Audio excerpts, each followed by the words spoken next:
Well, hey everybody, welcome to episode 192 of the Extra Mile podcast for bar exam takers. This is your host, Jackson Mummy. So glad to be with you in this spring week. We're in April. Is that amazing? We are now just a couple of weeks away from the first big state to release exam results from February 2017. That'll be Florida. It'll be around the middle of the month, so we'll keep you updated, and good luck to everybody that's waiting on their Florida exam results. And we've got some other smaller jurisdictions that tend to release results in these first couple of weeks of April. So we're just beginning that season, and good luck to everyone. Now, if this is your first time on the podcast with us, we want to welcome you.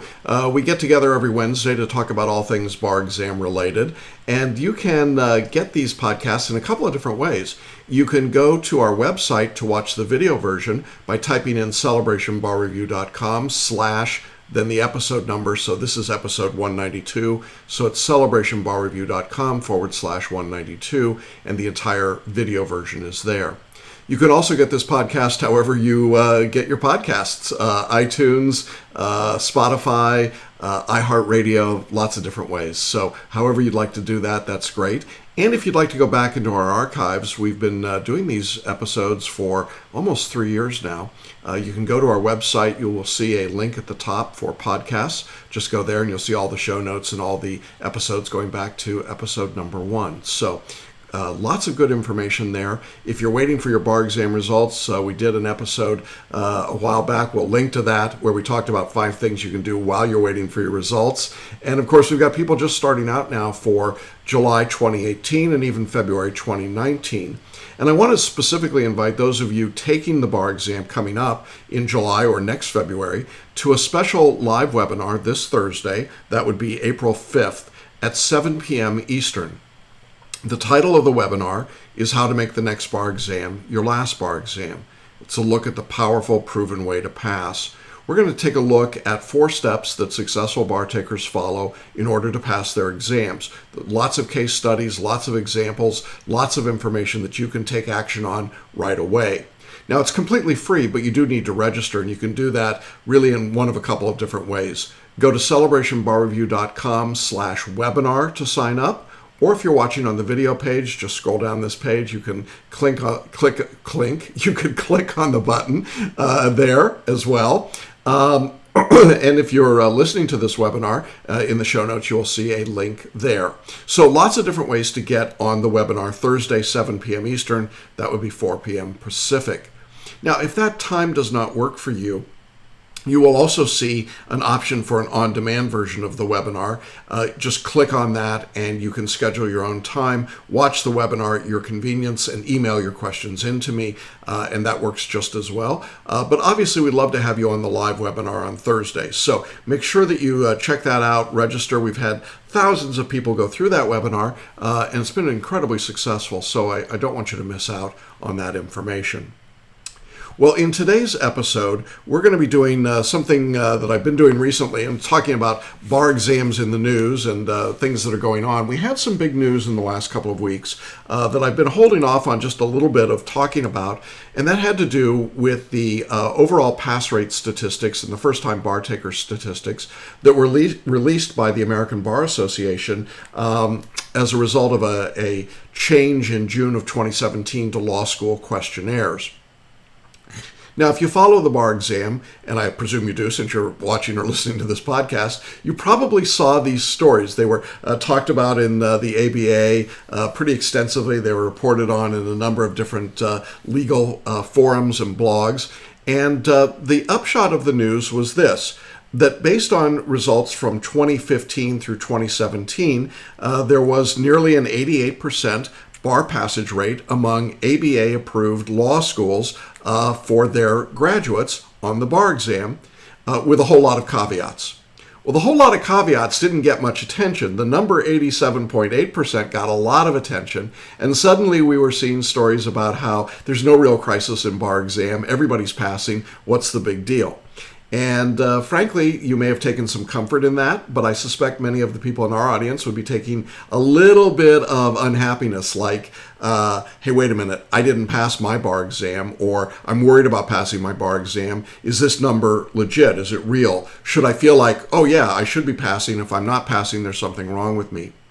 Well, in today's episode, what I want to do is break down 5 things that I think need to be examined at least. And I'm going to be a bit of a curmudgeon, be a little bit more detailed in terms of some things that I think are not being as widely reported with respect to these numbers that are coming out. And we'll link to some of the articles. We'll actually link to the spreadsheet itself. You can check out the numbers and see the methodology for yourself. But I think it's an important discussion to have because it seems to me that there are a number of underreported parts to this story. And I'm afraid that the underreported parts tend to give a misleading impression of what's actually going on. I mean, frankly, this is a little bit of the groupthink and group speak that tends to occur in our profession. And by our profession, I mean not only the legal profession, but the bar review industry. And I'm not particularly fond of that approach. I don't think it serves a lot of constituencies very well. It serves the big box law schools, the big box bar reviews, the people that go to the top 20 law schools. They're going to pass the bar. We knew that already. They knew that already. So no, there's nothing here to look at, folks. But when you start expanding that to all bar takers across the whole country, well, I think the numbers really don't bear out everything that's being said. So I want to look at 5 things that I think we ought to examine in a little bit more detail. Now, I was thinking of calling this episode Lies, Damned Lies, and Statistics, but, the truth is it's not really so much that it's lying as it is selective choice of information. So let's look at these 5 items. The first of which is this. The aggregate numbers that are being reported skew very heavily in favor of big law schools. Let me say it again. The aggregate numbers skew very heavily in favor of big law schools. Look, here's how the law school industry works. There are some massive mega law schools out there, schools like my alma mater, Georgetown, and Harvard and others, where there is a very high pass rate and a very large number of people who go to those schools. At the other end of the spectrum, we have a lot of smaller schools. In fact, most of you probably went to a smaller law school, not a bigger one. That is to say, a school that might have 100 or fewer bar takers in a particular year. The reality is that when we put all of the numbers together as aggregates, these big law schools carry a disproportionate weight, and so they tend to move the averages in their favor. What they don't show you is how wide the variance actually is. Here's one of the interesting things. 1 out of every 6 law schools had a pass rate that was under 80% for this reported group. And we're going to talk about what that group is in just a minute. But I think it's important to understand that there are a lot of schools out there for whom that pass rate did not apply at all, not even close. And so when you see the overall number that says 88%, you start thinking, wow, 88% of everybody, that's awesome. That's not actually the way it worked out. What happened was these big law schools tended to carry much higher percentages of passing rates and therefore lifted the entire grouping. When you look at the data by school, what you're going to see is a whole bunch of schools that had pass rates that were well below 80%, that only had 100 or 50 or a couple hundred at most bar takers. So what happens is you've got a lot of people going to a lot of schools who aren't passing at that kind of rate, and yet we see these big schools having the huge numbers, and that's part of what blows those percentages out of the water, at least in my view. I think it's important to keep in mind that most of the schools that were here were not hitting that 88% number. Now, is that to make you feel bad or to say, bah humbug? No. I think it's great that we've got people passing the bar, whatever that number is. I just don't want to make sure that we're being accurate about how those numbers are reported and what we're thinking about and what they mean.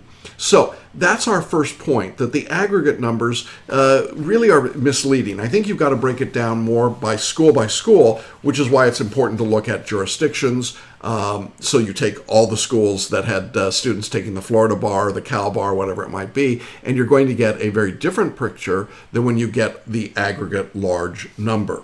Now, the second point I want to make about these reports is that they gloss over something that to the writer may not be a big deal, but to the bar taker is a huge deal. And that is that these numbers represent the people that pass after 2 years. That means 4 bar exams. Now, you may say, well, 4 bar exams, that's not much. But let me tell you, if you've had to take the bar exam 4 times, it feels like an eternity. It feels like a lot. It doesn't feel like, oh gosh, no big deal, I just passed. It's a big deal. And one of the things that this statistic glosses over is that most people take the big box bar reviews, you know the ones, and they fail. I mean, the first-time fail-pass rate, as we're going to see in a moment, is much, much greater than is reported here, because when we take all of the bar takers from all of the sources, most people aren't passing the bar, particularly in big states like California and Florida. And so, as a result, there are a lot of people who take that course, fail, and maybe take it again and fail again, and then do something else, and then finally pass the bar, at least on their fourth try. I think it's important to keep in mind that these numbers represent the people that took the bar exam 4 times. Now, if we could take your first 4 times that you took the bar and look at that pass rate, that's very different than the right out of the box, first time out of law school, or first time ever taking the bar exam pass rate. And yet it's one of the pieces of information that kind of got glossed over. It was just, well, within 2 years they pass. Well, okay, that's great, but if we said the people that pass within 3 years, or 4 years, or 5 years, or 6 years, I mean, the point is that it takes folks a while, because the primary thing that they're doing to study for the bar is not terribly effective. Now, again, I have to caveat that. If you went to a top 20 law school, it really doesn't matter how you study for the bar. You're probably going to pass. You probably have the experience, the ability, the writing skills to pass no matter what you do. But for the vast majority of people that didn't go to one of those schools, that's a different matter. And so taking the standard memorize, recite approach for many of those people does not work, and they have to change their approach in order to pass the bar. These statistics don't reflect that switch. They just simply lump everybody together and say, if you passed at some point in your first 4 tries, we're going to call you a bar passer for our purposes. And that's great. We want people to pass the bar. But I think it's important to remember that it's not really a number of first-time taking the bar using traditional bar review methods. That would be a very interesting number, and one that we don't have, but certainly not as high as what we're seeing in these studies. The third thing that we want to talk about when we're looking at these reports from the ABA and the law schools themselves, and I know that this will be, I suppose, something like heresy to many, but law schools make up numbers. They manipulate. Anyone that's familiar with the U.S. News and World Report law school rankings is undoubtedly familiar with all the game playing that goes on among law schools. They manipulate a lot of their numbers. They do a lot of things in a lot of ways to keep those numbers looking good for the reports so that they can continue to bring in new students and continue to stay in business. And so the reality here is that law schools, frankly, can play a lot of games with these numbers.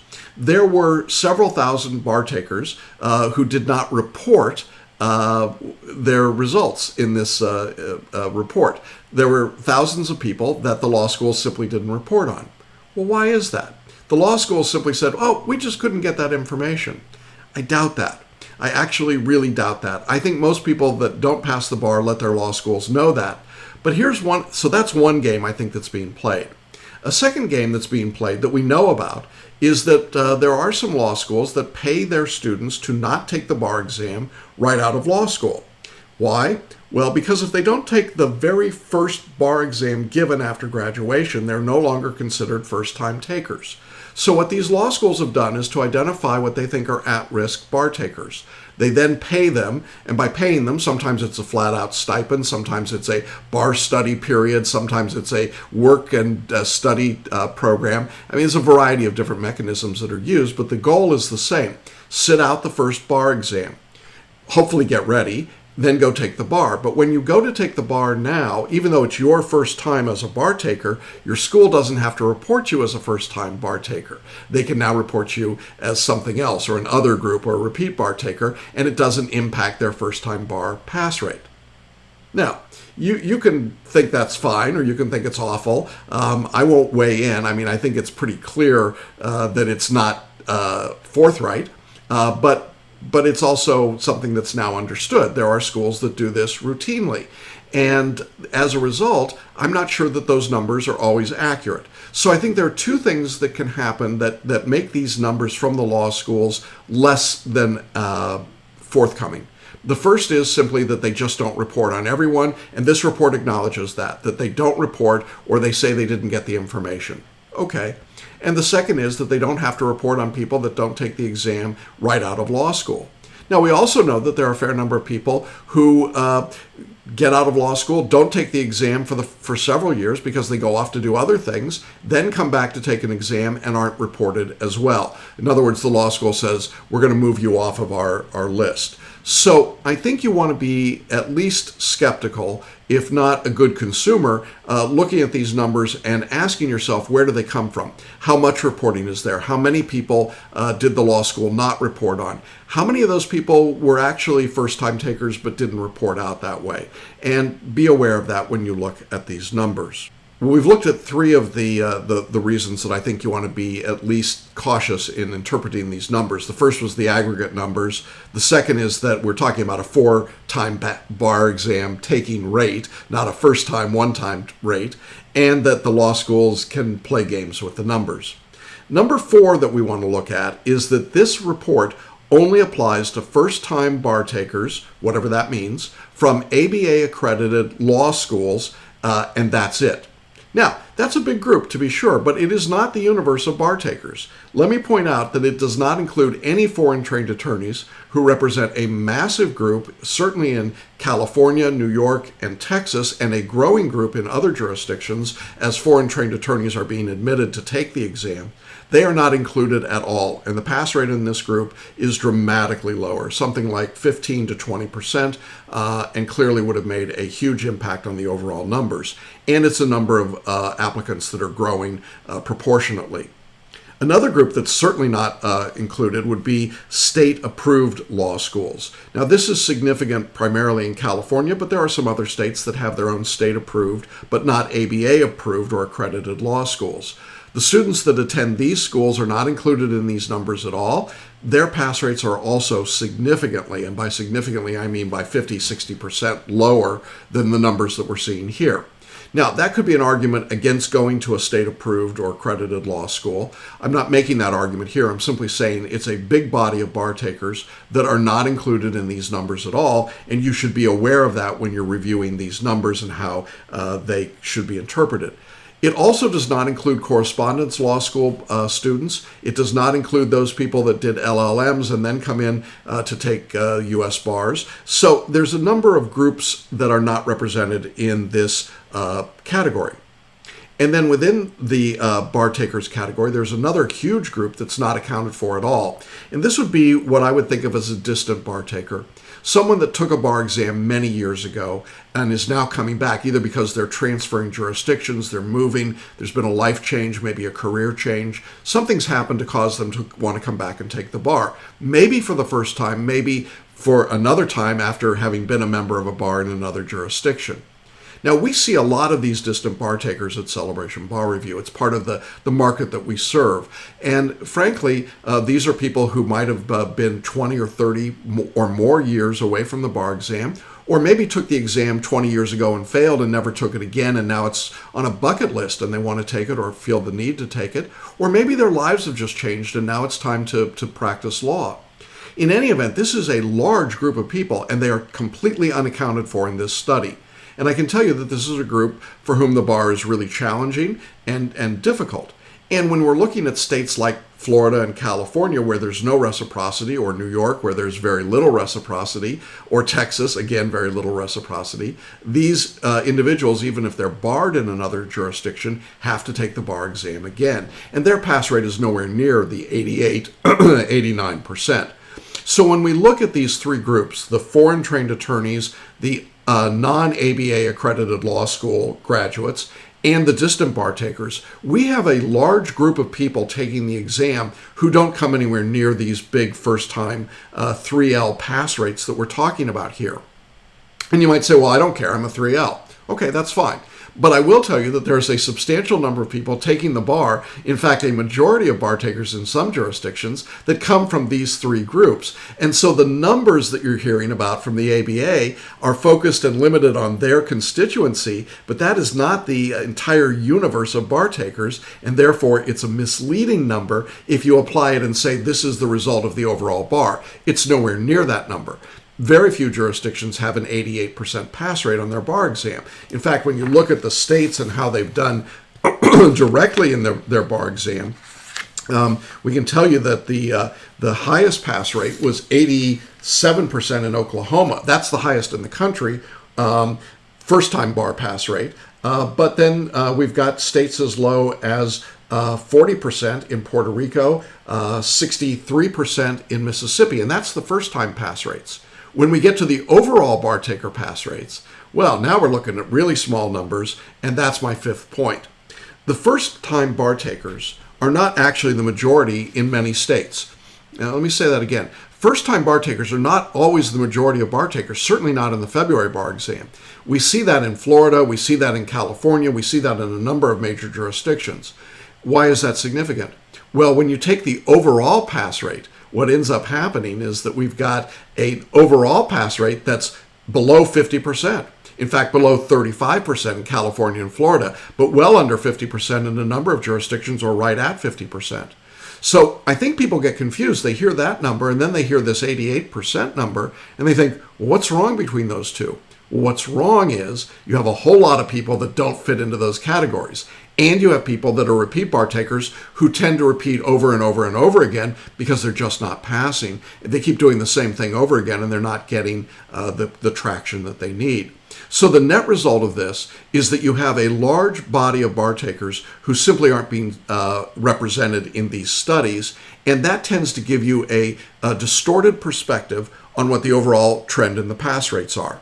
You see, what's really going on when you look at the overall trend in the states is bar pass rates are going down. They are not going up. There's a slight uptick in a couple of jurisdictions, but generally, overall, the numbers are going down. So how do you square that with these very rosy numbers from the ABA? Well, you don't. What you say is the ABA is looking at a subset, the happiest subset, the most successful subset that they can. They're looking at primarily 3Ls coming out of ABA-approved law schools at major law schools. That group is going to pass. That group's always been able to pass. But the overall category of bar takers, the overall population of bar takers, is nothing like that. And therefore, the overall numbers continue to drop in jurisdictions. And so when you hear that California has a 66% first-time bar pass rate, that might make you happy, but that's only among ABA-approved law schools. The overall pass rate in California is 30%. And when you hear that Florida's got a 67% ABA-approved law school first-time pass rate, that sounds okay, not great. I mean, it's nothing to jump up and down about, but their overall pass rate is 35%. So you see, it's a very different matter. And I point all this out not to be a curmudgeon, as I say, but simply to point out that you want to look at these numbers with some degree of detail and a little bit of skepticism. You know, really what they should do is keep you from being complacent. What I'm most worried about when I see these kinds of headlines and stories is people thinking, I just go to law school, I graduate from law school, I do what everybody else does, I'll pass the bar. That's the implication of these studies. That is not the reality on the ground. The reality on the ground is it's taken people up to 4 times to get into this group that the ABA is talking about, and a whole lot of people don't even get into that group. And there's a whole bunch of folks that don't fit into this nice, neat, tidy category of the ABA is using, who are not doing as well. They are not as successful, and they are more at risk. And it's certainly to those at-risk students that we have taken most of our energy and time and resources. So I guess my point is, if you're watching or listening to today's podcast and you're not a 3L at a top 20 law school, then I think you want to take a breath, look at these numbers in a little more detail, and ask yourself, where do I fit in? How's my law school doing? What's my circumstance? Can I find people in my situation? How many years has it been since I took the bar? Maybe I'm a foreign trained attorney. Maybe I'm a distant attorney. Maybe I went to a state accredited law school. How is my school doing? What's my circumstance? And if you find yourself in one of those at-risk categories, I would really encourage you to avoid taking the lemming big box approach of memorize, recite, and cram. It's not terribly successful. Even when you look at these numbers, they're really not telling you that for all bar takers it works. They're just telling you that for a subset of the group, it works pretty well. And I think if you keep that in mind, then you're in a much better place as a consumer to decide what you need in order to be successful. So I hope that's helpful. I'm sure we're going to hear more about these statistics in the days and weeks to come. We'll continue to dig into it, and I'd love to get your comments and thoughts on today's episode. Well, that's our message for today. Thanks for being with me. I hope that I haven't made things too muddy or messy in looking at these numbers and statistics, but I do want you to be good consumers as you look and listen and read these stories and know what's going on. We'll be back again next week. We'll be getting closer to the result dates, the early results in Florida, and that'll be an exciting time, I know, and lots of good things we hope for people coming up. Now, again, just to remind you, we do have our special webinar, How to Make the Next Bar Exam Your Last Bar Exam. That's coming up on Thursday, April 5th, live at 7 p.m. Eastern. Make sure you sign up here on the video page or by going to celebrationbarreview.com webinar and claim your free seat. And then I'll see you again here next Wednesday along the extra mile. Thanks, everybody. Bye-bye.